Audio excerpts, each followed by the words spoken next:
We talked about what happened to Precision Door location out in Phoenix about a year ago, and what kind of a problem that caused for everybody in the country. And really what we want to make sure is that everybody in this room understands how to be able to deal with this situation. And the best way to deal with the situation is to never have a situation occur, right? We have to build, as I was saying, we have to build our relationship on trust and honesty with the customers. It's critical that you realize that if you deal with the customer that way, that you're going to have zero problems. And if you don't, every time you tell a lie, you're potentially jeopardizing your job. I mean, that's the facts, right? So I was just saying to you guys, everybody in this room has gone through training, right?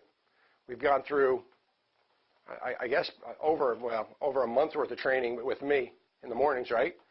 You got to go 4 weeks in a row with me to be able to do this. And when we're going over that, that's the whole premise of everything that we talk about. We want to create a situation that is built off of trust, honesty, and creates a win-win-win situation, right? For this to be a sustainable company and for us to be successful, customers have got to win. They've got to feel like they're getting a great service performed, and they have to be happy with what they're getting. And obviously, we have to win. You as an employee has to win, and so does the company. It's got to create a win-win-win situation. And I want to talk about, when we're in front of a customer, what it is that we should be doing. As I talked about, we've all saw the Phoenix situation. We saw it on tape, right? And what we want to do is we want to be able to go in there and follow the guidelines that we laid out for you when you went through training. And the guidelines are, first, make the telephone call with the customer before you ever go there. I don't know if everybody in this room still does that on a regular basis, but you should be calling that customer 2 times. First thing in the morning, letting them know, or when you're first going out in the job, let them know that you have their ticket, letting them know that you're going to be there at a certain time, and then right before you leave the last job and you're on your way there, you should be calling them twice. Once you get there, you should introduce yourself properly, which includes a little bit about yourself, a little history about our company. You guys know basically what we want to talk about, and that's all just normal stuff. And we have to go into asking questions to the customer to understand their situation. You should be talking to them about their situation, right? If you notice when you watch things on film that we were just watching, how many questions were asked? They went in, and he just started telling them what to do. And, obviously we weren't telling them the right things. But we should be asking questions. Are you planning on staying in the house? What's your situation? Are you moving? If they're moving, it may change the way we recommend things, right? If they're moving out of the house, maybe we're putting a Band-Aid on it. If they're planning on staying in the house, maybe we're looking for long-term solutions, but we should be catering ourselves somewhat to that customer's needs, right? And the only way you're going to know that is by asking questions about their situation. So that's where it's got to start, and hopefully all you guys are doing that on a regular basis. You want to do an education process. We call it big picture. We want to explain to them that how a garage door works. There's 2 separate systems. There's a opener and there's a door, right? They work independently and they work together when they're hooked together. And one affects the other. We should be talking about, there should be an education process going on. If the customer doesn't want to be educated, well, then we're going to reduce some of that. If they want more education, we're going to spend more time in educating them on the whole system. But at the time we're doing the education, we're going to be talking about safety-related issues. Is the door safe the way it's operating? We're going to be looking at the door as we're having that conversation and educating them. And then, of course, the next thing is going to be, we're going to do an inspection. And if you walk into a garage and you don't do all those things first, you're making a mistake. You want to go in, you want to do all those things, and then we're going to start the inspection, and we're going to start looking at the door. And you know what is involved in inspections. Balance tests on the door. Make sure that it meets DASMA standards, that it's balanced properly. Reversal on the openers. Make sure the reversal mechanisms are working. Safety-related issues. We're looking to see anything that is potentially going to cause a problem for that customer. Is something rusted out, ready to break? Are things frayed? Are cables frayed? Are springs gapped and not working properly, not balancing the door properly? Obviously, we're going to be looking for that. And sometimes the things are simple items like safety eyes. Right? Safety eyes are out of alignment. Well, you got to tell the customer if that's the issue, is the safety eyes. You got to tell them it's your safety eyes. However, it doesn't mean you shouldn't tell them about the gap springs. It doesn't mean you shouldn't tell them about the rusted out pulleys. It doesn't mean you shouldn't point out the frayed cables. That's your job. Your job is to make sure that that customer knows everything that's wrong with that door. Any potential risk that customer is going to have. Everybody on board with me? Right? It's our job to do that. We were talking earlier about Bobby and a situation where he was in with the customer. And it was safety eyes, right? It's his job to point it out. Did you tell him? Absolutely. And sometimes that may be the only thing they want to fix, which is fine. Then we fix it. We straighten out the safety eyes. You collect your service call and whatever labor charge, if there's a labor charge involved. And we're out of there. But if at the same time you haven't inspected the rest of the door and you haven't looked at every other item on that door and told the customer about it, you're also not doing your job. Your job is to make sure that door is operating safe. Because here's the reality, right? If we don't do it that way, and let's paint a hypothetical situation. You walk out, the springs are rusted out, something breaks, cable breaks, springs break, something happens, door falls down, hits something. Who are they going to blame for this?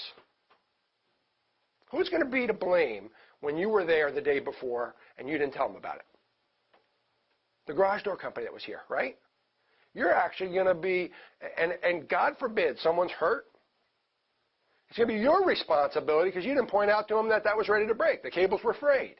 It's going to be your responsibility to be attached to the lawsuit. That's coming because you didn't do your job properly. So you need to do that, right? We need to make sure we make sure that door is working safe and that we tell them about it. Now, they may elect to do nothing. And they say, I don't care. Those cables are frayed. I'm taking responsibility. Of course, then they're signing off, and they're taking responsibility for it. And you've pointed it out on your inspection sheet. And you told them, cables are frayed, something's whatever. All right? But it's no longer your responsibility. It's now the customer's responsibility. They've been told about it. They made a decision to do nothing. It's their responsibility. I don't have to worry about losing my business, going out of business, because there's a lawsuit coming because I didn't tell them about it. But here's what it comes down to. We just deal with them honestly. Point out everything that's going on in that door. I don't care whether the customer wants you to do a complete inspection or not. You should be doing that complete inspection. It's our responsibility. You walk in there, it's now your door. It's your responsibility. Make sure you point the things out to the customers.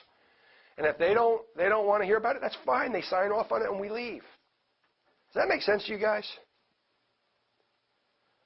So, even on simple things like safety eyes, you have a job you've got to do. Do your job properly. Be honest with them. Tell them what the situation is. You don't need to make anything up. Just do your job the way you're supposed to do it. What happens when you're dishonest? It comes back to haunt you. And how does that happen? How does it come back to haunt you? Oh, just